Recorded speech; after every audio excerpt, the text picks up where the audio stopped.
Hello, everybody, and welcome to tonight's Lisa Jardine Lecture. My name is Julian Huppert. I'm the director of the Intellectual Forum here at Jesus College, Cambridge, which you can see behind me in sunnier times. The Intellectual Forum was set up in 2016 to get people thinking and talking. We've had stellar speakers from around the world and showcased some of the amazing work being done by our own academics here at Jesus.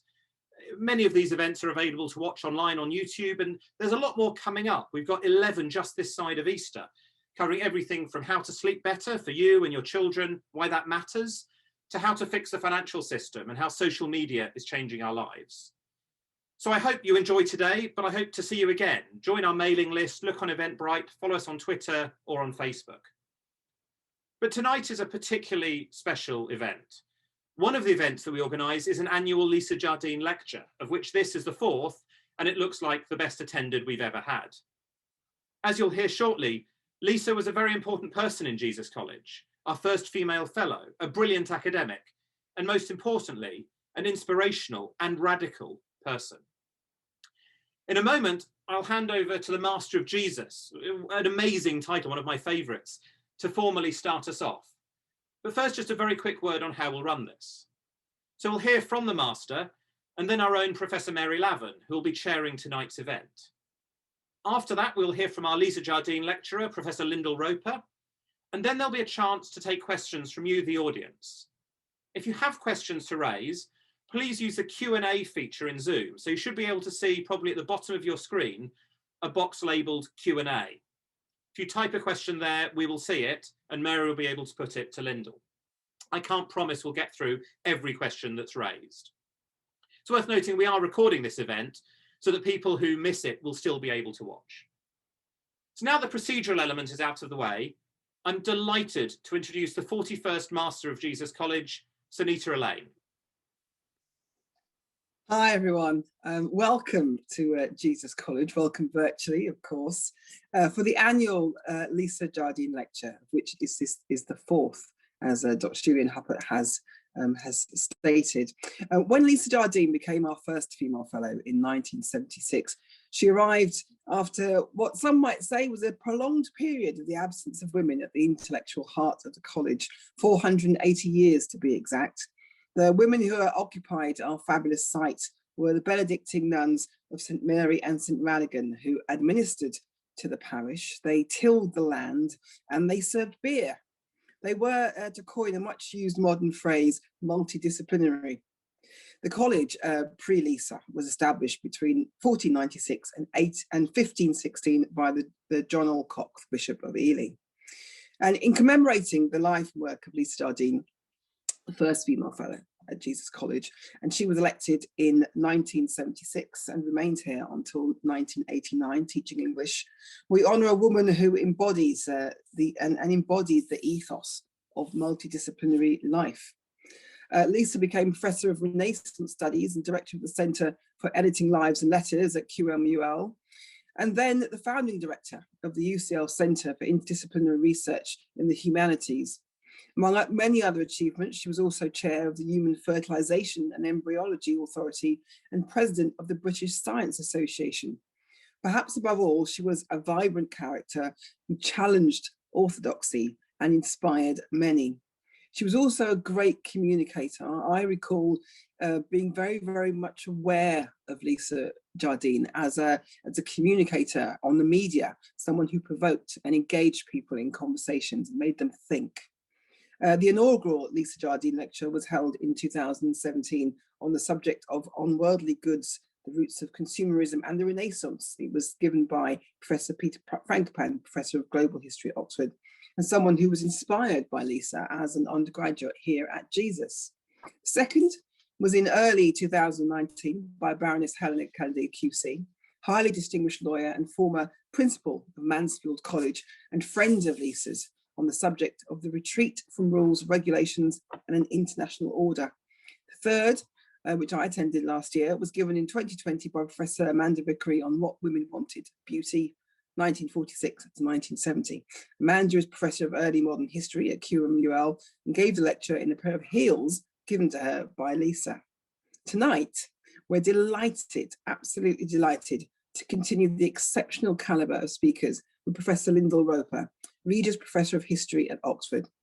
I'm really looking forward to hearing her talk about emotions, about history, and about Lisa. But before that, I'd like to hand over to a woman who I see as someone who has skillfully taken the Renaissance route in life. She is a professor of early modern history at Cambridge, a curator, a campaigning environmentalist, and a much treasured fellow of this college. Professor Mary Lavin. Please, Mary, do introduce us to Professor Lyndal Roper. Thank you. Thank you, Sunita. Well, what a great pleasure and honour it is to introduce Professor Lyndal Roper tonight. Lyndal was born in Melbourne, Australia. She has spent much or most of her working life in London and Oxford, where in 2011 she became Regius Professor of History and a Fellow of Oriel College. As she proudly tells us, she is the first woman to hold the Regius Chair of History in Oxford and the first Australian. Here in Cambridge, we've managed an Australian. We haven't yet managed a woman, but I'm sure we'll get there in the end. Lyndal has held so many visiting positions around the world. She's received so many honours and awards for her outstanding work. I will just mention a couple of them. In 2011, she was elected a Fellow of the British Academy. And in 2016, she was awarded the Gerda Henkel Prize for her outstanding achievements in the field of early modern history. She has written a string of extremely influential books, but I'd like to speak personally for a moment because these books have really kind of followed me through my own career as a or rather I followed them through my own career as a historian. The Holy Household came out in 1989 when I was a first year undergraduate at Jesus College studying history, and it completely blew my mind to be introduced to this new history of the German Reformation that put women and gender at its core was just so exciting, and you know, has influenced me and so many other people in the way in which we practice our history.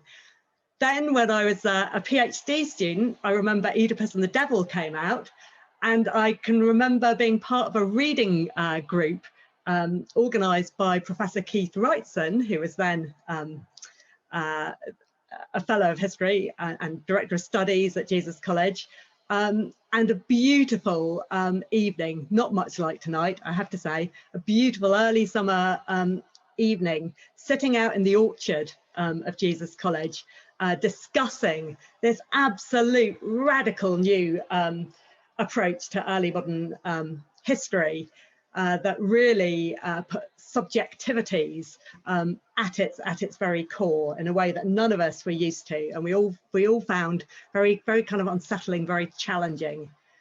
Then came you know, more publications about witchcraft, including monumental study Witch Craze in 2004, and then in 2016, just getting there in time for the big birthday celebrations, the big quincentenary events surrounding the German Reformation, her monumental biography, Martin Luther, Renegade and Prophet. When I think about the people who've really influenced and inspired me, Lyndal Roper and Lisa Jardine, they're right there at the top of the list. When I arrived at Jesus College in 1989, Lisa Jardine was just leaving, but she was a legend, and I'm very proud to be wearing a genuine Behave Badly Lisa Jardine badge today. These are, Lisa Jardine was and Lyndal Roper is the most inspirational kind of scholar. So it is a particularly fitting person to give our annual Lisa Jardine lecture. I think, you know, Lyndal really understands the kind of the spirit, the ongoing spirit of Lisa Jardine and her scholarship, and indeed her sisterhood. So without further ado, let me welcome Professor Lisa Jardine, who will be speaking tonight on Emotions and Revolution, the German Peasants' War. Lindell. Thank you so much for that, Mary. That's very generous. And I'd like to say a few words about Lisa too. I'm probably more influenced by Lisa than I even know. And it's so strange because what Sunita drew attention to is exactly what I was going to say. The way in which she straddled all disciplines: history of science, material culture, art, religion, biography, literature, feminist theory. She was an absolutely inspiring intellectual presence. And I think that was because she had an absolutely fearless curiosity, which meant that she asked questions that other historians and literary theorists didn't ask, because it meant stepping outside subject boundaries. And I think the other thing that people have drawn attention to is the way that she had a sense of the public role of the intellectual. And we all owe her a great debt for her work in the Human Fertilisation and Embryology Authority. What a title, apart from anything else. Commitment to helping others was one of the things that Lisa had absolutely. And Mary mentioned that book and the reading group. Well, that book only exists because of Lisa. I'd got stuck with it. I didn't know what to do. I went to see Lisa at Queen Mary and she said, "I'll write the introduction to that book." Well, I didn't ask her to write the introduction to the book, but her having offered was what changed my relationship to it and meant that I was able to write the introduction. That's the kind of person that she was. And above all, Lisa was fun. And I really want one of those behave badly buttons if there are any left. And I know that for me, she represented how you could live life as a woman intellectual, with children, with enjoying clothes, with being comfortable in your own skin, and above all, with that amazing vivacity, that sheer enjoyment of intellectual work. And when I think about Lisa, I think of those wonderful eyes and that smile that just lit up her face. That's what I remember. And every time I remember it, it cheers me up. So I'm going to talk about the German Peasants' War. And I hope I'm going to be able to show a PowerPoint. Is that working? Can you all see? Yes. Well, I guess where this started from is the question, what makes people act? What drives them to join a revolution where their world is going to be overturned, where they may risk losing all they have, even their lives? And I think that's a question that would have interested Lisa too. The philosopher and historian David Hume argued that the passions, not reason, motivate action. Reason alone can never produce any action, he argued. Reason is and ought only to be the slave of the passions and can never pretend to any other office than to serve and obey them. He didn't mean that reason was unimportant, but that ratiocination cannot be understood as operating without reference to human emotions. Well, I found that idea really helpful in thinking about the Peasants' War, often interpreted, like many revolutions after it, as the result of a clash of ideas. For Friedrich Engels, who wrote a concise history of the Peasants' War in Germany in London in 1850, and he was writing that in the light of his experience of the failed revolution of 1848. So he saw it as an incipient form of class struggle that was just too early to succeed. For the right-wing historian, Günther Franz, and here he is on the right, who held the first professorship of history in Strasbourg under the Nazis, it was a communitarian fight in which leaders were crucial. Well, perhaps because Hume was a historian, his approach readily translates into thinking about collective emotion or contagious feelings in groups. And of course, if you're trying to understand a revolution, you've got to understand group behavior. And I've been really struck by the ubiquity of emotion in all my sources, Chroniclers talk about feeling fear, comfort, anger, or say they're so enraged that they lost reason. People are described as being very wild. And then there are civic councillors described as people whose eyes stood full of water. And sometimes people even mention their own feelings, and that's quite unusual for chroniclers or bureaucrats in this period who usually are trying to be really impersonal. Well, of course, it's much harder to work out what peasants themselves actually felt because we have so few direct sources from them. But what we do have are their actions, the articles of grievance that they grew up, their criminal interrogations after the Peasants' War was over, and what we know about how they formed a collectivity. Well, I bet that most of you have never heard of the German Peasants' War of 1524-6. And if I could see you all, I'd ask you to raise your hands if you haven't heard of it. And I bet everybody would put their hand up. And yet it's one of the, well, it is the greatest convulsion in Western Europe before the French Revolution. And it saw vast areas of the empire overturn their rulers for a period of three or so months. And hundreds of monasteries were burnt to the ground and castles as vast armies of peasants and townsfolk massed in central and southern Germany, Austria, and parts of Switzerland and Italy. The peasants were brutally put down, and thousands were slaughtered by mountain cavalry and troops who were far better armed. So why is it important? Well, it's important because it decisively changed the course of the Reformation, which had begun, well, it's always impossible to date it, but if you date it to Luther's 95 Theses, and if you think of the event that we commemorated in 2017, that's just 7 years before the Peasants' War. But what does Luther do? He sides with the lords, not the peasants, even though the peasants said that they wanted evangelical preachers and thought that Luther would be on their side. Luther condemned them as mad dogs, as he put it, and went so far as to write that those who killed them were doing a godly work. If they died slaying peasants, quote, a more blessed death can never be yours. So it matters because as a result of the Peasants' War, the Reformation became a conservative movement. It allied with state power. And that's a legacy that shaped German history for centuries after. The Lutheran Church's insistence on obedience to political authority meant that they could coexist with Nazism. And later, the East German Lutheran Church made its accommodation with the Marxist regime. The Peasants' War was the turning point of the Reformation.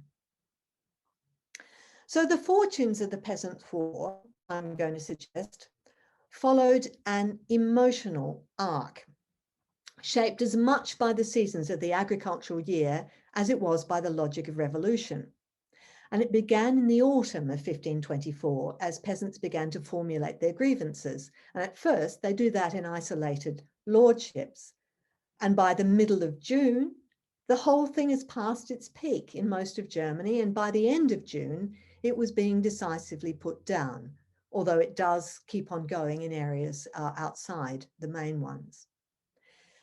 These emotional patterns are, of course, to be found in most revolutions. The French Revolution began in a similar kind of way with a long period of formulating cahiers of grievances, years of increasing radicalization and then violence, followed by a long counter-revolutionary cycle. The Russian Revolution, too, follows a similar pattern of enthusiasm and disenchantment. But I think that if we look at the emotional dynamics, which are much more condensed in this case, it can also help explain how ideas powered the movement through the actions they unleashed. And if you think about emotions, well, they can be contagious, so they can help us to understand how a group's subjectivity could develop and how people can act in groups. Emotions are allied to other emotions. A sense of grievance can develop into anger. Shock can give way to fear and then to rage. Horror can be followed by traumatic grief. Emotions often tend to be labile. It's hard to sustain an emotion like anger evenly for a long period of time, although, as I'll argue, both Luther and Thomas Müntzer, the great revolutionary leader of the Peasants' War, exploited the power of rage to attract their audiences. But if you just looked at emotions, I don't think that would get us very far. Emotions are integrally linked to beliefs and ideas and to perception, that is, to how people understand their experience. So what I want to do tonight is first outline the emotional cycle of the Peasants' War. And I'm going to try and show how it related to the peasants' understanding of their experience. Then I want to ask what this emotional cycle might reveal about how a revolutionary movement happens and how we might reach a different understanding of the role that ideology, or as I would put it, perceptions and ideas, play in such an event. So I've divided the Peasants' War into seasons, and I'm not the first to do this. This is the theme of the absolutely fantastic work by the German artist Werner Tübke. Sorry, there's Luther, just to show you what he looked like at the point that he was condemning the Peasants' War. I don't know whether anyone has been to Frankenhausen and seen this extraordinary monument. It is a massive thing. And that's what Werner Tübke painted. He did this circular panorama of the Peasants' War. It was the biggest painting in the entire world. I believe there might be an even bigger painting now, but it is 123 meters long and 14 meters high. So if you see that thing there, that is all the painting. And it was inaugurated on the site of the peasants' defeat at Frankenhausen, and it was inaugurated in September 1989. So it's just days before the Berlin Wall fell. So Werner Tübke does it as a set of seasons, and he devoted 12 years of his life to this artwork. And he understands the movement as a tragic, unending cycle. And that's very interesting because it's a vision which was deeply subversive in a society that subscribed to the Marxist march of history. So let's start with autumn. The war began with a revolt in the counties of Stühlingen and Lupfen in June 1524, so in the summer, when in the middle of harvest, which is of course the busiest time of the year, peasants were ordered to pick snail shells for their lords. The revolt soon spread to a far wider area. And what happens is that the peasants in Stühlingen articulated their grievances in a massive document of 62 articles, which they sent to the imperial court. And many areas then formulated grievances over the coming months, which covered a wide range of issues. And just to give you a sense of some of this, in the area around Forchheim, articles demanded that all water, birds and animals should be free and common to hunt, while around Nuremberg, peasants objected to wild boars that damaged crops and complained of having to stay awake all night to protect their fields. So what's interesting about this is that the grievances are local, they're specific. They attack serfdom by pointing to practices which they thought were ridiculous and unjustifiable. But once you articulate them, they begin the process of a structural critique of agrarian relations. I just want to look at two aspects. Let's take hunting, which is raised in so many complaints and which set nobles apart from commoners. It's a major form of their socialization because nobles were passionate hunters. Hunting channeled aggression and licensed the shedding of blood. It meant riding horseback as a sport in a group and experiencing the excitement of the chase. Horses literally put nobles above commoners.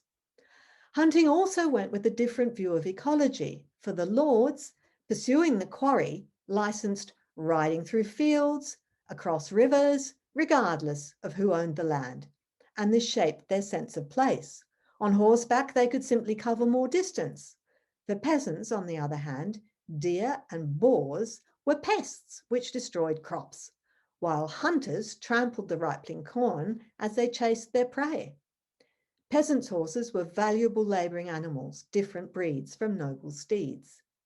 Land was not an open stage for the excitement of movement, but parcels of bounded strips and fields for working in, with histories, tricky ecologies, and complex ownerships.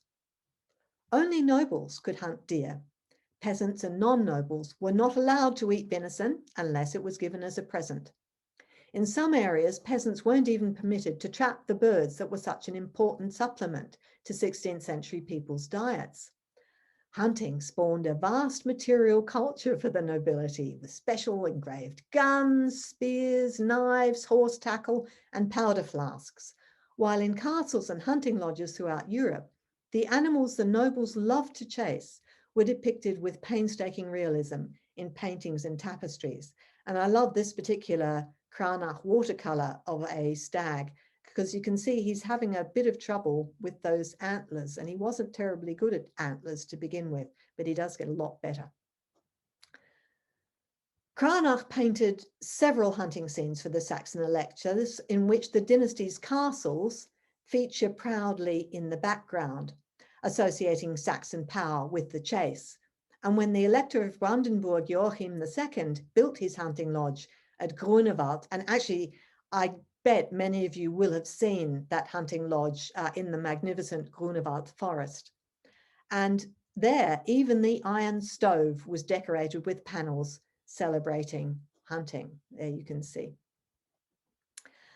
And even the entrance to the lodge has a magnificent frieze, which is all about hunting. So attacking the legitimacy of hunting meant attacking the legitimacy of untrammeled rule. Another of these kind of hot issues was marriage, and many southern sets of articles excoriated their lords' practices about it.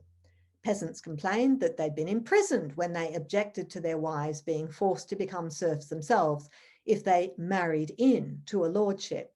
And that's a practice through which a formerly free woman or a woman from another lordship could be forced to become a serf. How could this be fair, peasants demanded? Free women or women from another lordship were losing rights, and since serfdom passed through the female line, in due course, their offspring became part of the lord's resources. Worse, the lords most implicated in such practices were often monasteries or bishops, yet the church was technically the protector of marriage and had full legal jurisdiction over it. Marriage was a sacrament, and the church insisted that it consisted solely in the free consent of the couple to each other. Yet here was that very same church devising restrictions on the marriages of their subjects, forbidding marriages with those of other lords, or insisting that the woman's reproductive capacities belonged to them. And here, of course, I think of Lisa's work in the Human Embryology and Fertility Authority, because I think we tend sometimes as historians to forget that fertility is a huge asset, because we're so obsessed with birth control. And if you think about feudal society, it is a resource and a really important form of potential property, very important in feudal society. Common to all these issues is the conviction that an injustice has been committed and that people have been duped by an authority that cares only for its own interests. And the result is righteous anger. Significantly too, these resentments were being articulated and then shared with increasingly wide publics through print. And that anger is often not about an individual, but it's about a collective response, and it's an anger on behalf of someone else. We know least about what happened that winter, but during these crucial months, connections were forged between people in neighbouring areas, and their complaints moved beyond addressing individual lords toward a wider local geography and towards a critique of serfdom itself. In winter, there was less agricultural labour, and the long nights allowed people to gather in the so-called spinning parlours, where women spun and where, so it was rumoured, courting and worse went on. You'll see, I don't know whether you know, these wonderful ceramic stoves, which are a form of, well, they're an early form of central heating, incredibly effective. And one of the stories that always reminds me of Cambridge is the reformer, the 16th century reformer Martin Bucer, who came to Cambridge and was miserably cold. And in the end, he imported his own stove to keep him warm in Cambridge.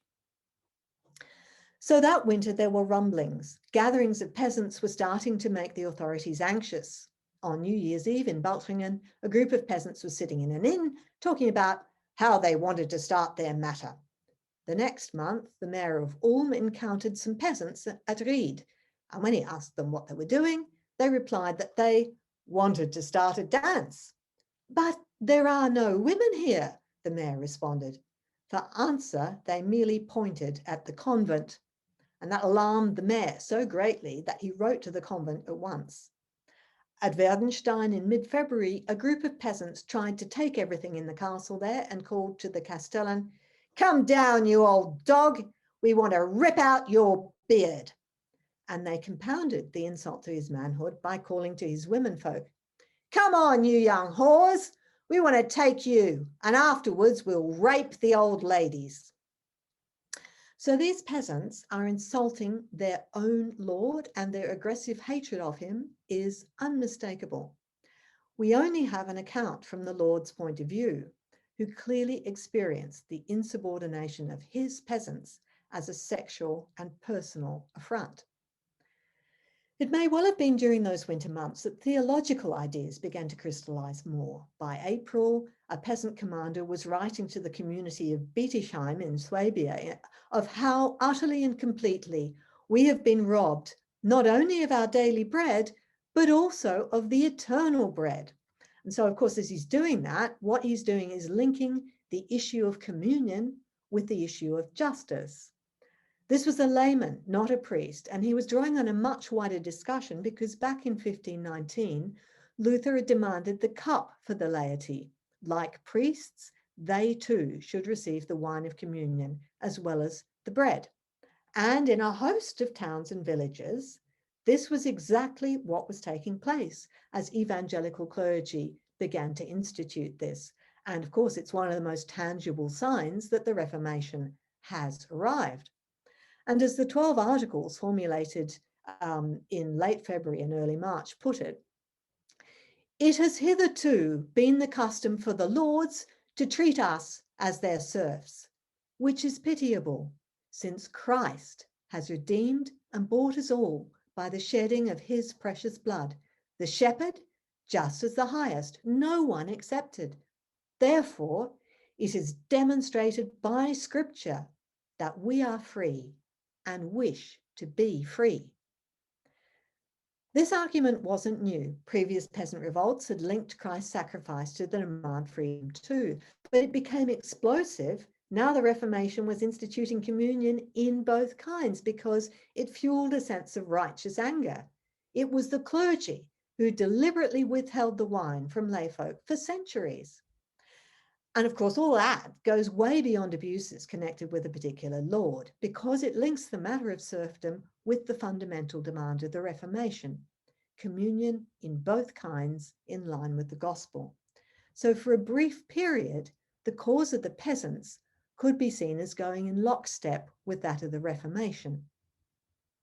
The anger people felt at their unjust treatment, for instance, was legitimated by the righteous anger expressed by Paul or by the Old Testament prophets, a stance which Thomas Müntzer, the revolutionary leader, made his own in rhetoric which sounded biblical even when it wasn't. Much of the anger was what I would call this on behalf of anger, a righteous wrath, not only about your own situation, but about that of others. Anger can confer a powerful sense of self and agency, and the aggression it licenses enables people to think of new solutions. It could, of course, also lead to violence. Ira, anger, was one of the 7 deadly sins, and artists a decade or so later would depict her astride a bear with bow and arrows, or with a lion and a sword. And that enhanced sense of self could become a collective identification, as peasants of various regions identified not only with the idea of the evangelical peasant, but also with this image, which becomes a very widespread one, and I haven't got time to explain how that happens and where it comes from. But as that, it's extraordinary because it's a positive image of a peasant. And peasants began to feel a sense of self that included many others, and their sense of place was in turn widened as they began to feel common cause with others beyond their fields and outside the boundary of their own lord's jurisdictions. In March 1525, the 12 articles of the Peasants of the Swabian League were finally agreed and printed. They were worded by a furrier and a pastor on the basis of a number of peasant grievances, and they became the nearest thing to a shared program for the movement. First came the demand that a congregation should have the right to call its own pastor. So the thing is a religious as well as a political document, and every article's got its own scriptural quotations to prove it. All through that spring, peasant bands began to grow, much to the alarm of the authorities. A band would form, and then it's described as being a haufen or a heap. At first, a couple of hundred peasants and soon thousands. They were, quote, like bees swarming, it was said, and their bands seemed to be invincible. Monasteries fell to them without resistance, leaving their treasures, wine, and the grain of their tithe barns to the peasants. The peasant bands then set about purifying their churches, smashing and burning the idols so that true worship could be held. At the monastery of Anhausen, they ripped the manuscripts and threw books in the well, and they decapitated the statues of Jesus, Mary, and other saints. And there's what's left of the monastery of Anhausen today. They played ball with the sacrament, throwing it about the church in its picks. One of them donned a chasuble with a mass vestment on top, mocking the clergy. And the same thing happens at a whole host of monasteries. At the monastery of Schöntal, they reformed the monks, as they put it. They ripped up their music and other books, and they smashed the windows. And here you can see Schöntal Monastery today. It has undergone a complete Baroque makeover. The brotherhood they wanted was not that of the fat monks, but of a just and godly society. And I think that experience of going about in big groups, several thousand strong, and of seeing these powerful monasteries that had loomed so large in the rural landscape simply falling to them must have been intoxicating. Or of storming the castles, climbing the walls, and taking command of the heights. And I think that's certainly one of the images that remains with me of the storming of the capital, the importance of height. The experience of living together, eating and drinking in large groups, sleeping out and leaving agricultural labor to fend for itself at the busiest time of the year, created a situation of exceptionality. Time seemed to stand still. It was like a peasant fantasy of Schlaraffenland, or the land of cocaine, where winged roasted capons offer themselves for the eating. Houses are made of pancakes and pigs run about ready for slicing and eating. Brotherhood was created as people ate, drank, seized booty, and joined in an orgy of consumption, eating up completely the grain that would normally be saved for next year's seed, the wine and the fish. Brotherhood meant overcoming the normal lines of separation, joining together, escaping from the everyday, moving about and experiencing physical exhaustion in the group. And above all, it meant the joyous oblivion of emptying the cellars. To modern historians, the peregrinations of the peasants seem illogical. They made for the wine stores, not for the strategic targets at which they should have aimed, and they went marching at the time when their fields really needed them. But creating that sense of union, of unbounded brotherly love and annihilation of difference outside of time was the point. It was the landscape which drew them in particular directions, to the buildings whose towers dominated the region and which represented stores and power, and which enabled them to continue in the intoxicating state of living outside time and beyond lordship. And I just want to show you this image from this fabulous visual chronicle of the Abbey of Weissenau and what happened there when the peasants took it.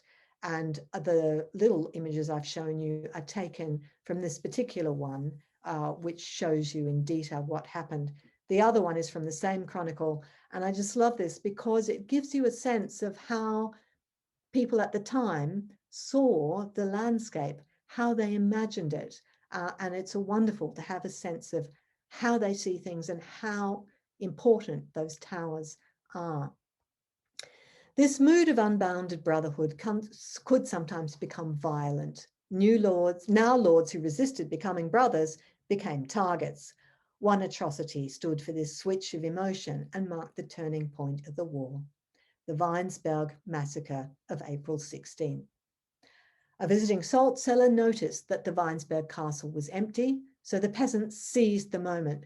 Storming the castle, they took the countess and her children hostage. The knights who should have been guarding it were in the town. But the town was, quote, utterly pro-peasant and opened the town to the peasant fighters. There they captured the count and many of the nobles and mounted knights. Dietrich von Weiler fled into the church and up the tower and tried to bargain for his life with the peasants below. He was hit by a shot, so one peasant fighter climbed the tower and threw him down. The peasants led the captured nobles to a meadow outside town where they forced 24 knights and their pages to run the gauntlet. One man who'd been the count's piper and who had, as one chronicler put it, shared dinner with the count, plucked the count's hat from his head, put it on his own, and declared that he wished to be a noble. When the count was finally killed, he smeared his spear in his fat. This was the most extreme incident where a group carried out a quasi-military ritual and killed 24 knights and pages in cold blood, dressing in noble clothes and enjoying a carnival of inversion before burning the castle. Members of their own band dissociated themselves from the deed. At Castle Lauda, near Würzburg, the peasants set the castle on fire. Some of its defenders fled to the tower, some to the cellar, but those in the cellar somehow managed to survive and were captured by the victorious peasants. And then what they do is they hold a debate on what they're going to do. And some urge that those nobles should be let go if they would swear an oath of brotherhood, while another leader argued that since God had saved those who fled to the cellar, the peasants should show mercy. And then what they do is they hold a vote where everyone should raise his finger, as it's put, and it was agreed to let them go as brothers. The procedure of the debate and the vote and the appeal to God's decision cut the emotional cycle in that case. Well, it's hard to know whether peasants seriously intended to slaughter the lords or whether they merely wanted to force negotiations. Thomas Münzer's rhetoric, and he's not the only peasant leader, but he's the one who is also a theologian and who therefore left a lot of material. His rhetoric was becoming yet more bloodthirsty, and he wrote to Count Albrecht in May 25, warning him that God instructs all the birds of the heaven to consume the flesh of the princes, while the brute beasts are to drink the blood of the bigwigs. He encouraged his troops on the eve of battle, telling them that the enemy's own bullets would redound on them, and that whenever one band was defeated, another would rise. And his prophecies seemed to be sealed with a divine sign when a rainbow appeared. And since that was the army's own symbol, it must have been an absolutely incredible experience. And I just wanted to show you this. If you remember the monument with the Tübke painting, you can see it there, and now you can see how it's on that plateau, and you can just see in all directions. You can see all the way around there, and all around here. And if you can imagine a rainbow appearing from there, I mean, it would have been an absolutely amazing divine sign, simply electrifying. Pay no attention to the cries of the godless. They will entreat you ever so warmly. They will whimper and wheedle like children, Münzer had admonished them. Show no mercy. Münzer's preaching, if his letters are anything to go by, seems to have been driven by an extreme pitch of rage, and he directed his ire at individuals, cursing them in blood-curdling language. Yet this vivid emotional tone apparently appealed to his followers, and it's a pure, exaggerated version of the anger that emerges in the peasant articles. It's, if you like, prophetic wrath. The emotional cycle of the peasants was mirrored by an emotional cycle of the authorities. At first reluctant to intervene, some on the Lord's side favoured negotiation, and it took some time for the Swabian League to commit to intervention and for the Saxon princes to form an alliance and muster men. They met with repeated refusal to join, even for pay. But Weinsberg marked a turning point. Now the princes began to muster their armies to wreak a revenge that was far more bloodthirsty. Summer came at different times that year.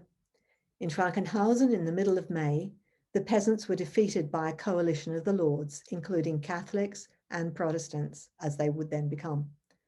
Something of the chaos can be glimpsed in the extraordinary encounters after the battle between Münzer and the rulers he'd threatened, in which all the normal rules of social intercourse were simply suspended. The Catholic Duke George of Saxony sat down on a bench next to Münzer and asked him straight out why, in breach of the laws of war, the messengers sent to negotiate had been executed. Landgrave Philip of Hesse got into a scriptural debate with Münzer. I mean, just extraordinary to think of a Landgrave, a really important political figure, sitting next to Münzer, who's just been defeated, and having a scriptural argument with him. Münzer would cite Old Testament passages, and Philip of Hesse would counter with New Testament ones. Soon, of course, Münzer would be imprisoned, tortured, and executed, but for a brief moment, time stopped, and men of completely different social class addressed each other as equals, as if the Peasants' War truly had created brotherhood at the moment of its defeat. But that didn't last long. In Alsace, in mid-May, Duke Antony of Lorraine took the field against the peasants and committed some of the worst atrocities of the war. When the peasants fled into the village of Lubstein, his troops set the village on fire from all four corners. Some of the peasants had taken refuge in houses with their booty.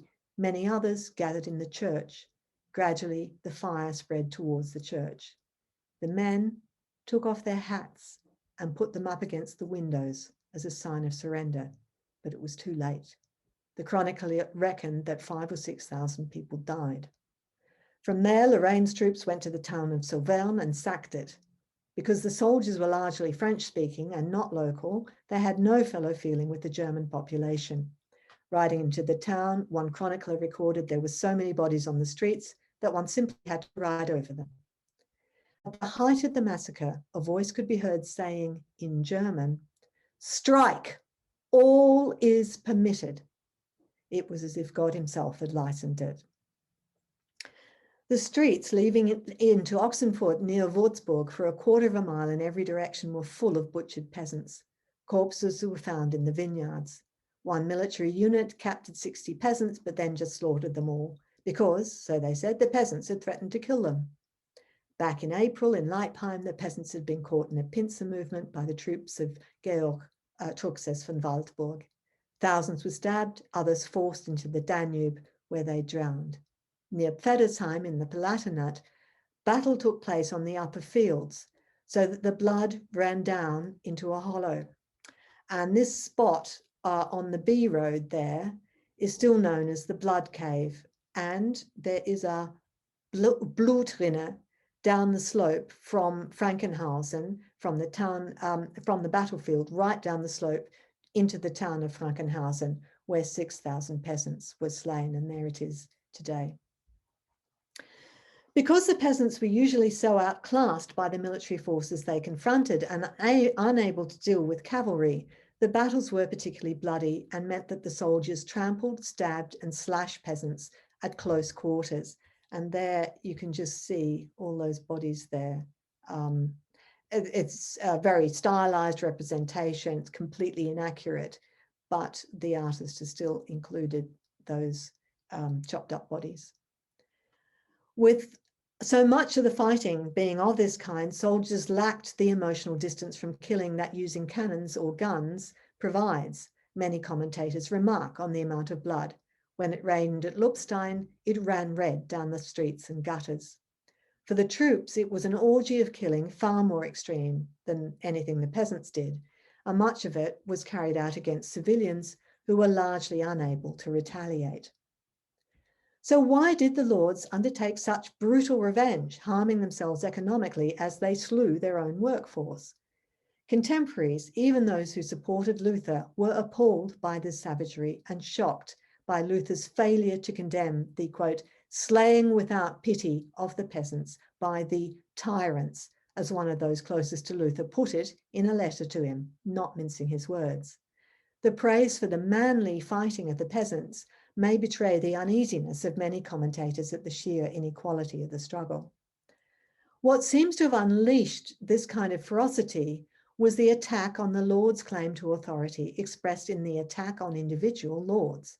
And the stories that they remember were about the interactions between individual lords and the peasants. The threat to pull out one lord's beard, the threats of rape, the Weinsberg atrocity. And in another thing that happens in that extraordinary period when after Münster's capture, Duke Henry of Braunschweig is sitting next to him and he teases him, "You're a fine one to want to be the equal of princes. How come you say that a prince shall have no more than 8 horses and a count only 4? So I think that's really telling because he hadn't forgotten Münster's plan to limit the number of horses and knights. And of course, that's a really major thing in a feudal society. And it rankled because horses encapsulated noble status and entitlement. Everyone mentions the sheer number of peasants and how quickly they massed. When one band was defeated, another soon formed. It was as if everything was out of control, and the knights, who of course are themselves a declining social group at this point in time, were facing annihilation by the peasants' hordes. The extreme nature of the violent assaults seemed to have been connected to a fear of social and political collapse, and it was epitomized in what nobles experienced as an attack on their manhood, jeopardized when so many were forced to break their oaths to their feudal superiors and swear brotherhood with peasants in contradiction of their noble code. I think that's probably enough of blood and violence because it goes on, and I won't tell you so much about how they go around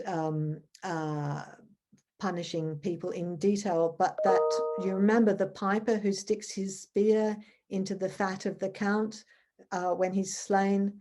Well, this is how he was punished.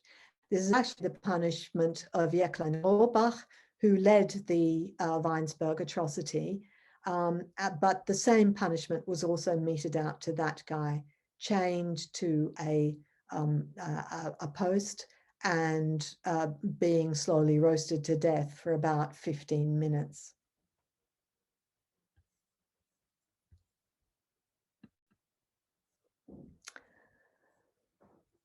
So the Peasants' War, I've been suggesting, followed an emotional cycle that was paralleled by the seasonal cycle. Through the autumn, a sense of local grievance grew as communities articulated their grievances in formal articles, which were presented to their feudal lords. And then what happens is that you get an articulation of what is wrong with the system of feudalism. And by winter, those individual complaints have joined with a theology that is linked and moves beyond borders as peasants start to join together. And that's what blossoms spectacularly in the spring. Within very short periods, large groups of peasants form, and they developed targets and strategies, and justified fury became shared in a wave of brotherhood. And one of the interesting things is that the peasants never form just one group, they're always forming a series of different armies, and altogether there's something like 6 or 8 big massed armies that they form. It's not just one thing. So what does the emotional cycle of the Peasants' War help us to explain? Well, I think that if you follow the logic of emotions, you can begin to understand why the revolt developed in the way it did and how a collective subjectivity was created, a sort of collective way of seeing things, not through ideas or ideology alone, but through what I would describe as religious passions, which played a particularly powerful role in this rebellion and which triggered action. And I think that's what Hume meant by reason being the slave of the passions. Brotherhood was not just a concept, it was an experience. Freedom wasn't simply a watchword, but something lived together as peasants went on the march.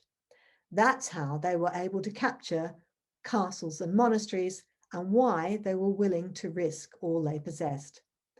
The symbolism of blood was evident everywhere. The Catholic priests had kept Christ's bloods from the peasants, yet Christ himself bought his people's freedom with the sacrifice of his blood.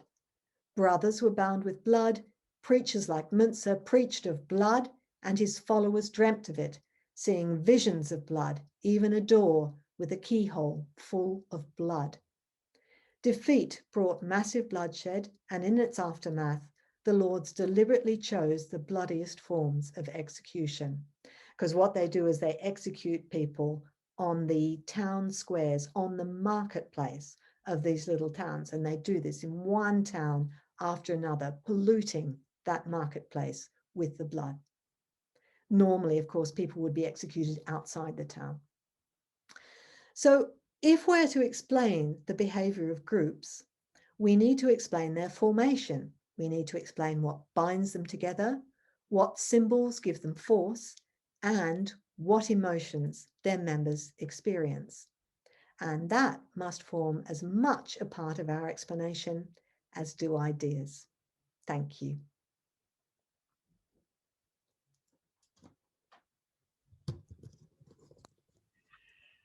Thank you, Lyndal, for that absolutely riveting, chilling, and in many ways deeply disturbing lecture. So enlightening. There's a whole queue of questions, I'm delighted to say, excellent questions, which I will put to you. So first of all, Elliot Wilson asks, was this explosion of extreme violence, literal overkill, unique to the Peasants' War, or was it commonplace in warfare at the time? That's a great point. Yes, warfare is really violent and bloody at this time.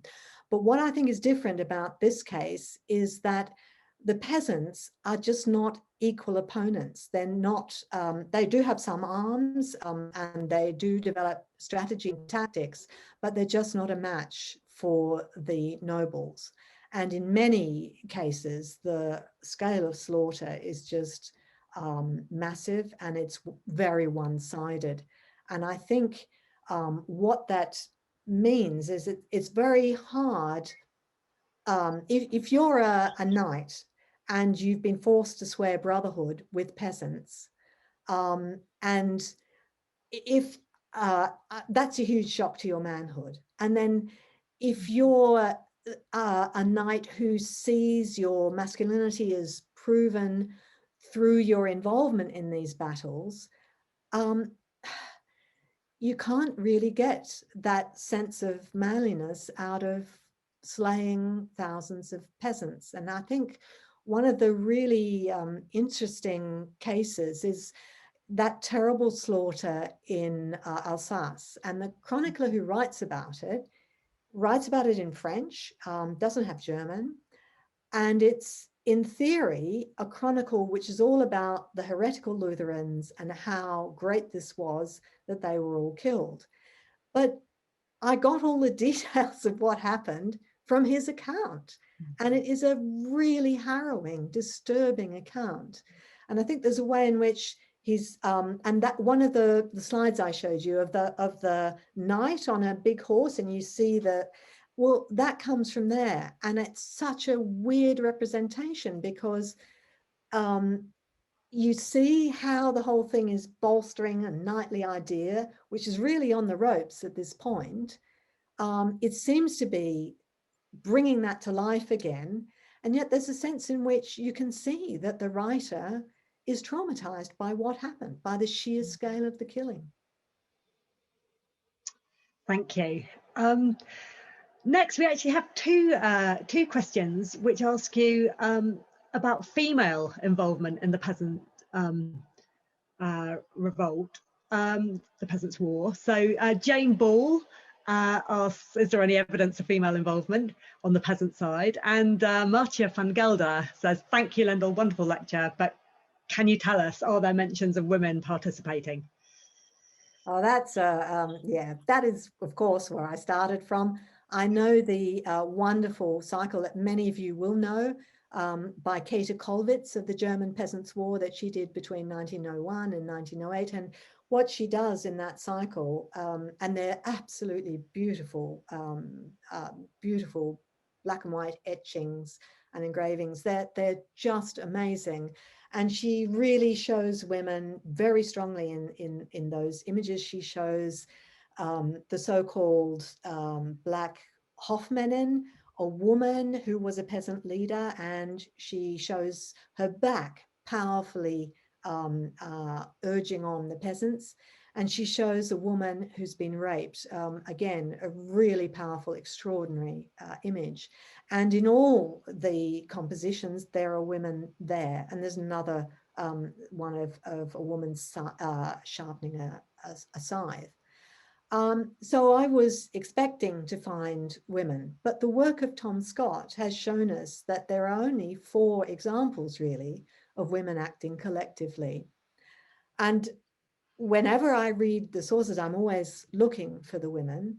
And I have found some. I've found women involved when there are assaults on monasteries. I found in one case, it's women who go into the barn and collect all the corn and take it away. But what and I found one woman who actually in Mühlhausen, before Münzer gets there, she actually gives communion in her own right. Extraordinary case. And I found another also in Mühlhausen of a woman who actually votes for the Eternal Council, which of course she wasn't allowed to do. And after the event, I only know about it because that's one of the accusations that's made of her. How could you do such a thing, contrary to female modesty? Yay, I thought. But those really are very isolated examples.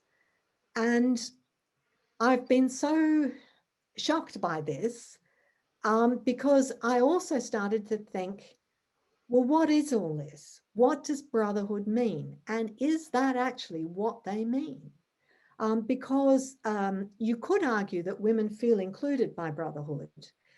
Or you might say, well, how does brotherhood happen? Brotherhood happens by swearing an oath. You swear brotherhood, and women can't swear full oaths. So it's a ritual that they're not part of. And if you remember the chronicle, the monastery chronicle of those wonderful sort of naive pictures of what's going on, no women in them. So when they show all the men voting, all the men, sorry, swearing, they're all raising their finger like this, no women.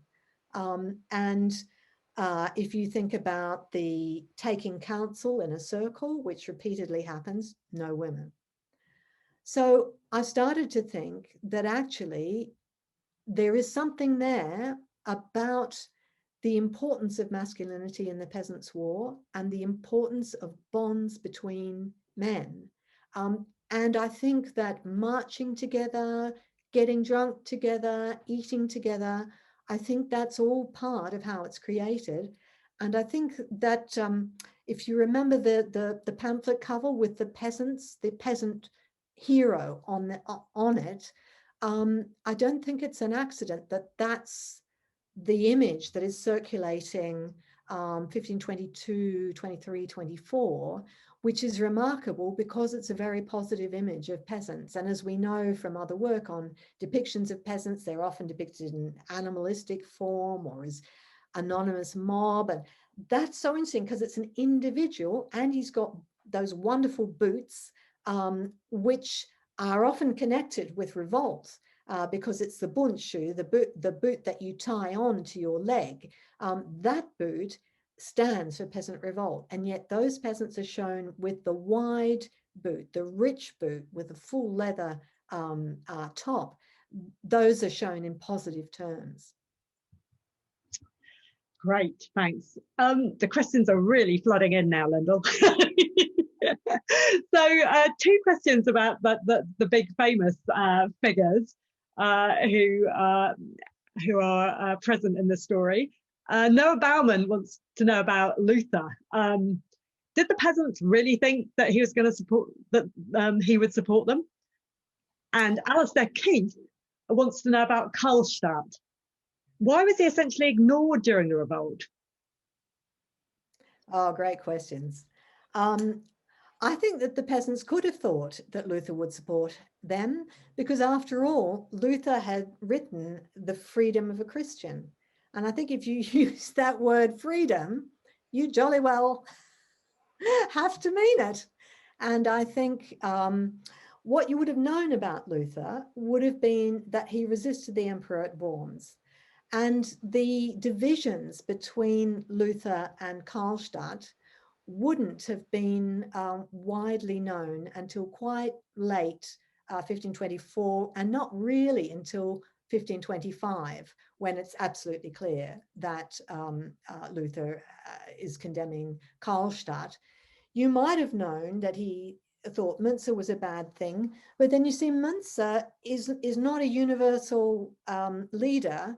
He's not important in the south. And I think in that area, it would have made sense to think that Luther is someone on your side. And there were many, many pastors and clerics who sympathized with the peasants. And I think that's the thing that really strikes me about this period before the Peasants' War. Everyone falls over backwards, including Luther, to say, well, of course, the peasant complaints are justified to quite a large extent. And the other thing that I think we often forget is that the rulers are not united on what to do. And Frederick the Wise, who is Luther's ruler and who is the elector, who is really important political figure, he's known for his wisdom. And at this point, he's extremely ill. And he's consistently said, no, we're not taking up arms against the peasants. And right up to the point on his deathbed, I didn't read the thing that he says in one of his letters to his brother, Georg of Saxony, who is gung-ho to support Catholicism and whack the peasants. But he writes to them, to his brother, it's up to God. If God wants the peasants, if God wants the common man to be the ruler, then there's nothing we can do about it.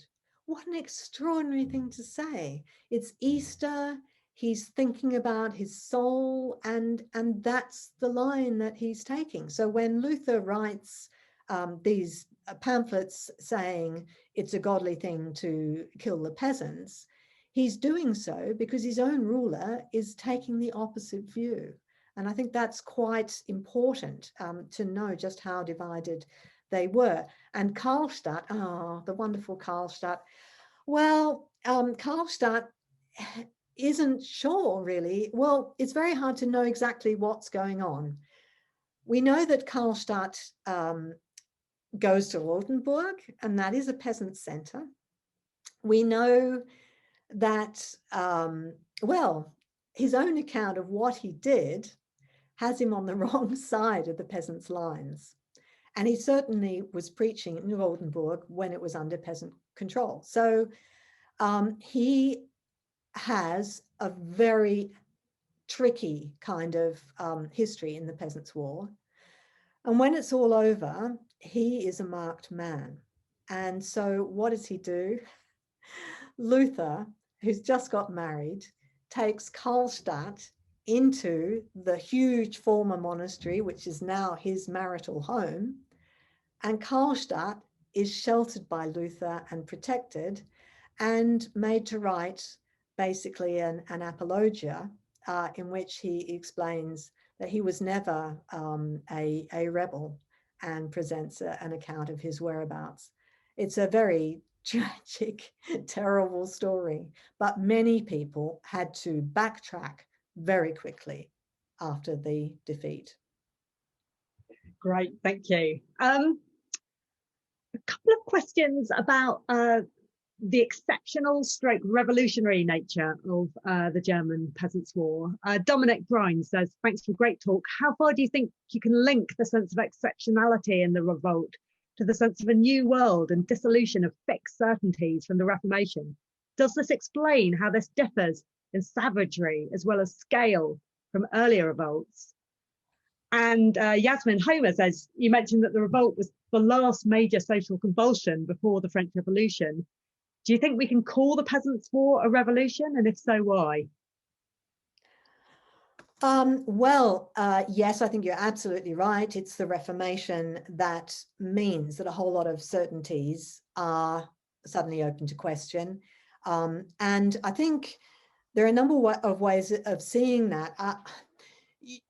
This might sound a bit sort of corny, but in some ways, the Reformation is a huge assault on ideas of masculinity, because if you say monks are just rubbish, clergy should marry, that's a huge change for the masculinity of the men involved in that. I mean, if you're a monk and you're expecting to live the rest of your life in a monastery, and suddenly it's all over and you've got to get married, I mean, what a life change. And how do you come to terms with the differences that means for your masculinity? And if you've got that going on, and then you've got lords having to swear brotherhood and sort of losing everything that makes them sort of top dog, all of that, I think, is part of the convulsions that the Reformation brings about, and a deep sense that the existing order isn't quite right. And I think that sense that this is not a Christian society and it needs reformation, I think that really legitimates a lot of what the peasants are saying, and why it's so hard for intellectuals just to say, oh, they're rebels, put them down. And you can see that, I think, in the way that the term that they use for the revolt starts to change in its resonance. Because what they all call it is, they don't call it the Peasants' War, they just call it the Aufruhr. And Aufruhr means turbulence, it means stirring up. And that's what they call it. It's not sedition, but it sometimes gets translated after the Peasants' War, when they're defeated, as seditio in Latin. But that's not what they're actually saying. And the peasants will use that term as well. And they will talk about peasants being up, being like up stirring. So I think you're absolutely right that it's the Reformation, not in a sort of, but in a really powerful way. That's what does affect the sheer scale of it. And I do think that it is a profoundly religious movement. I think it's the stuff about blood and communion wine, I think it's absolutely fundamental to it. I think that's what brotherhood is all about. And I think it's really interesting because actually Friedrich Engels recognized this right in the beginning, because he talks about the importance of mystical theology. And I think brotherhood is also about mystical merger. That's the drunkenness and all the rest of it. It's about merging with the other and creating a horizontal form of brotherhood and mystical union. And I think you're quite right. That is what's going on. And is it a revolution? Well, that's a very loaded question, because it was always stated that early modern people didn't have the same concept of revolution, and they all thought of it in terms of the wheel of fortune and turning around. Well, that's another whole long story, but I think, well, how can I put this?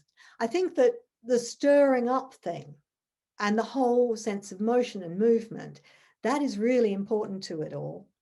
And motion and movement features throughout the whole thing and is part of how causation happens and why it's so shocking. And of course, if you think about feudalism and even about something like labor dues, that's about trying to get people to stay put. And this is what's not happening. So that Aufrühren, that stirring up, really is a very important feature of it. And sometimes it's the up coming down. And of course, as Tübke presents it, it is a revolution. It is a constant circle in the early modern sense of things going round and round and round. It's not the straightforward march of history. And in the sort of common or garden sense of is it revolutionary? Yeah, it is, because the ideas that are expressed, some of them are old, but the idea of how a society could be radically different, how you could have a world where we are all brothers, where goods are shared, where there is no system of inborn social superiority, and where a lord is only going to have 8 horses. Yeah, I would say that is revolutionary. And I think those ideas don't come to an end. You can see them in Anabaptist movements later and in a whole host of other idealist movements with real imagination who pick up on that idea of brotherhood. A short question from Peter Stern. Where did the lords recruit their mercenaries? That is a great question, and it's very difficult to answer. What is absolutely fascinating is how difficult it is. They keep on offering money, and then no one will join, and then they keep trying again and again. It's partly to do with troops coming back from Italy, and they're being available to use against the peasants. And it's clear that sometimes it's done by getting people from a different area who don't know the peasants that they're attacking and killing. So partly it is a matter of a conjunction of a political and military vacuum that allows this to happen. And yet it's not just that. And I think that what's also interesting is the way in which the peasants realized that they need to make an alliance with the Landsknechte. And that's what that wonderful cover represents. And there are many pamphlet covers that try and present this idea of an alliance between the mercenary and the peasant. And that's also part of a different understanding of military force and how it might be used. A question about sources from Virginia Reinberg. Hello, Virginia. Hi, Virginia. Is there evidence in criminal records of peasants or authorities' emotions, or is this mainly conveyed in chronicles?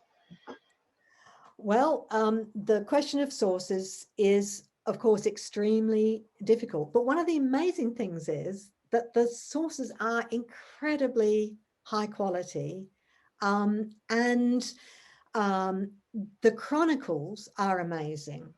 And they're very emotional, full of emotional terms, much more so. I find them more interesting than most of the history writing that the Reformation proper produces.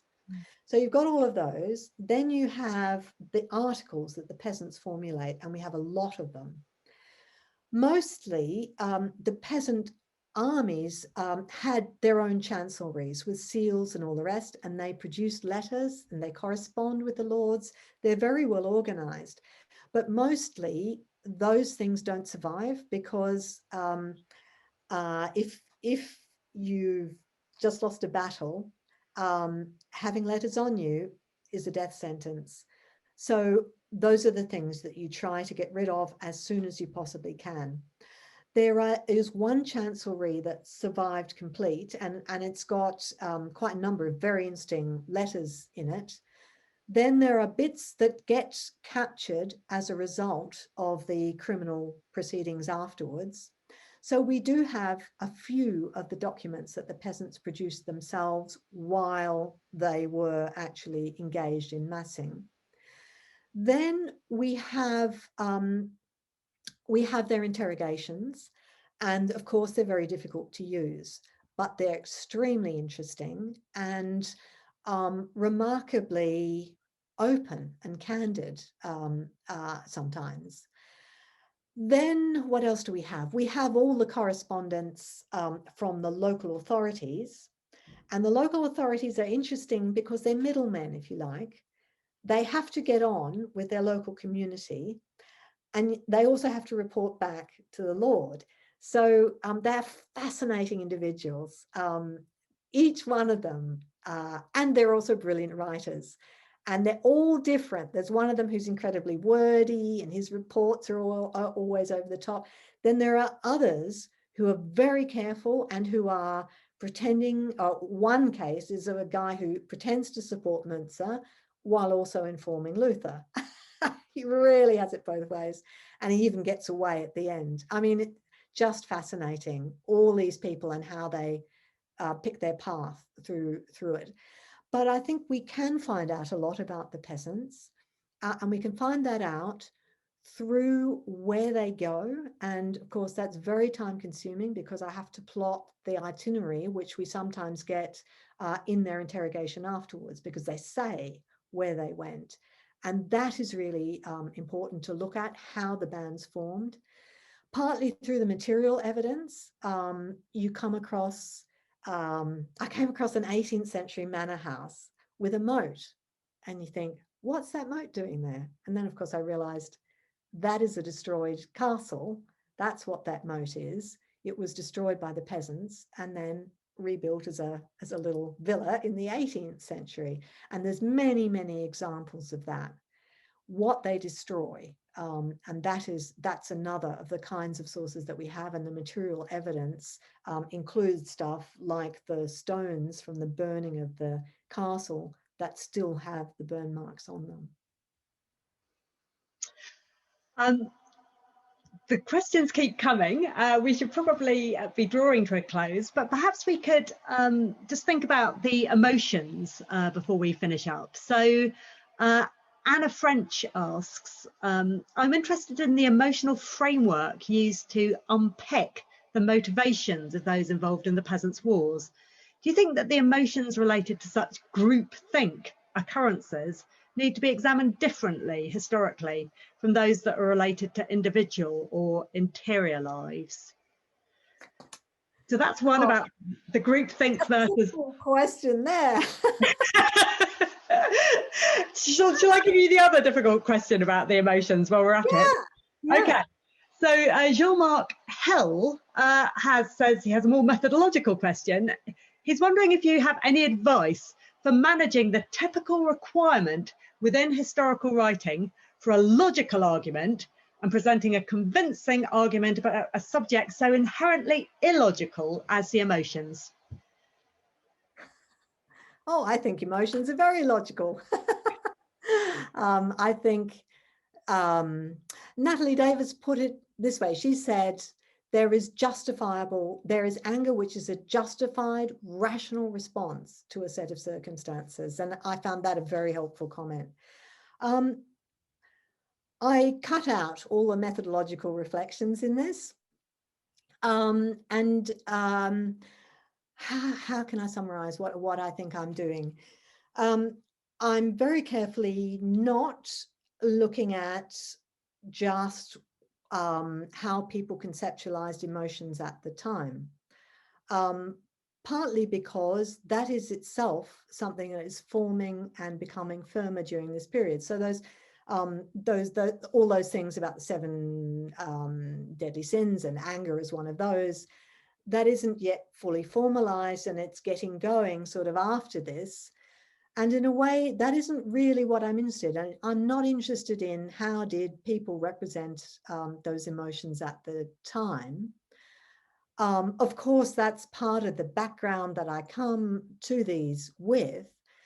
But I don't think that all we can do is construct an emotional community and see what it means within that. And if we did that, that wouldn't explain how it is that the lords fully understand the anger of the peasants and vice versa, even though they have completely separate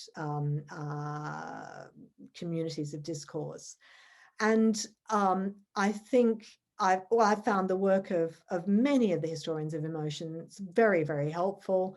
William Reddy's work and thinking about the physical components of emotions is really important, but I don't think we just have to stop at the discourses that we can see in the written materials that come out of this, because apart from anything else, if that was all we did, we'd be privileging the lords over the peasants because they just don't have source material of the same kind. And it's not about discourse. I think that the anger and tragedy happen in their own rights and not just as a discourse. So that's what I would say. Of course, there are problems about how I identify a particular emotion in a source, but I also think that sometimes it is pretty clear. Well, you know, the questions keep on coming in. They're wonderful thoughts here about age, about Anabaptists, about Dura, about imagery. So many good questions here about what's German about the Peasants' War, how it relates to the Pilgrimage of Grace. These are all things which we will leave you with, Lyndall, because I know, and you know, what wonderful news that you have your Leavesham major research fellowship. So you actually are going to get some time to write this wonderful book. I'm guessing revolution won't be in the title, but we shall see. It really has been true to form, the most inspiring and stimulating lecture, which really you know, makes us all think about how we can look at the past in different ways, how we can bring the past to life, how we can write history from below, how we can recapture peasant voices, and how we can deal with the disturbing unpleasantness of violence in the early modern period. So I'm sure I speak for everybody in saying a huge thank you for an absolutely wonderful Lisa Jardine lecture. I think Julian would like to say the final word, but huge thanks from me. So thank you. That really was an utterly fantastic lecture, enthralling, terrifying, brilliant, and a wonderful tribute to Lisa. And Lyndall, if you were in the room, which would be overflowing given how many people that we had here, you would hear the thunderous applause from everybody. So thank you very, very much for that wonderful, wonderful talk. Huge thanks also to Mary for chairing so wonderfully, to Sunita, the masters, to my team behind the scenes, who you didn't even get to see, Sarah and Georgia. And thanks to all of you for coming, and we hope to see you again soon. The next Intellectual Forum event is actually on Sunday morning, where we're hearing from anthropologist Professor Helen Ball about infant sleep, which is all part of a sleep week we have running for that whole time, looking at baby sleep, the economic consequences of lost sleep, how to measure and improve your own sleep. So if you ever sleep, you should come along to some of those next week. And there's a lot more coming, so do have a look on Eventbrite, join our mailing list, Twitter, Facebook. Now, normally we would finish this lecture with a drinks reception, and we'd have a chance to chat and mingle and discuss the wonderful things that we've learned and thought about all evening. Sadly, that isn't possible this time. You'll have to have your own drink and think to yourself about how wonderful this was. Or, of course, come to next year's Lisa Jardine lecture, where hopefully things will be back to normal. But thank you very much, Lyndall, for a wonderful experience. Thank you, everybody, and good night.